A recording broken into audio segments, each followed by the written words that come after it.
Can we leave it at this? Controversy surrounding the appointment of General Aronda Nyakairima as the Internal Affairs Minister still continues as President Yoweri Museveni vows to go to court. Museveni allegedly gave this position at a Saturday meeting he held with the Appointments Committee summoned to State House Entebbe. The President said he leaves it to us as Appointments Committee. Should we not approve him because he has not resigned?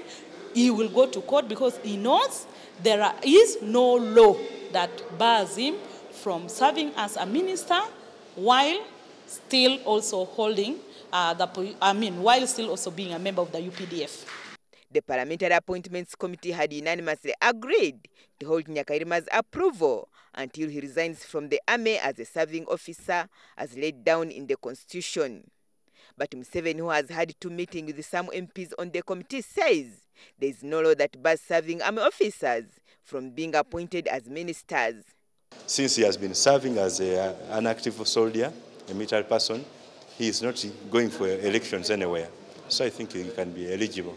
That's why the Constitution is a bit silent about that particular word. One, I think he should first resign as a soldier. 2, he should also resign as a member of parliament representing the UPDF. What we concluded on Saturday was, on Monday when we will sit, we will still need to get proper legal guidance on what the law is saying. So that is what we expect. It is going to be presented to us. We will internalize and take a decision. President Yoweri Museveni's meeting with some MPs on this matter has now divided MPs on the Appointments Committee. There are 23 MPs on the Appointments Committee of Parliament, including the Speaker of Parliament as chair and the Deputy Speaker.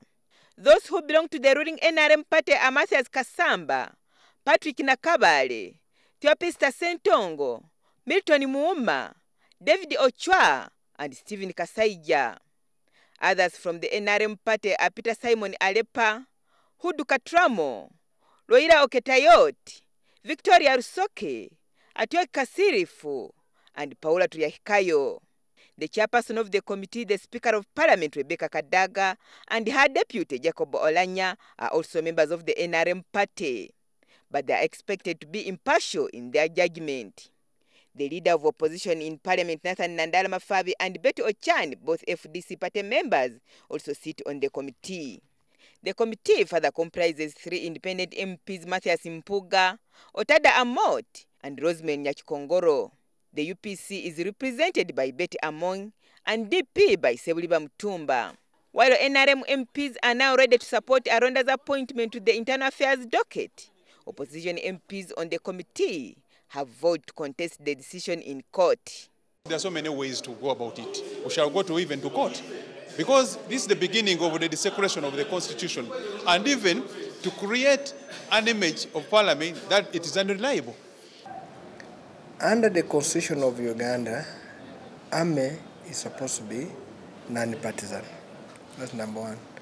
Under the UPDF Act, nobody in the army, if you want to get in politics, you must resign. So now that the Attorney General did right, giving guidance that there is no requirement for him to throw in the towel before he's approved, so I have no option apart from supporting his approval.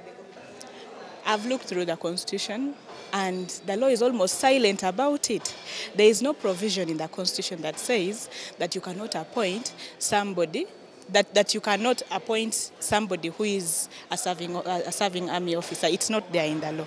Since lawmakers who sought to uphold the Constitution themselves are interpreting it differently, analysts are of the opinion that if the Appointments Committee is impartial enough, they should push this matter to the Constitutional Court for a professional interpretation. AGNESS NANDUTU, NTV, Parliament.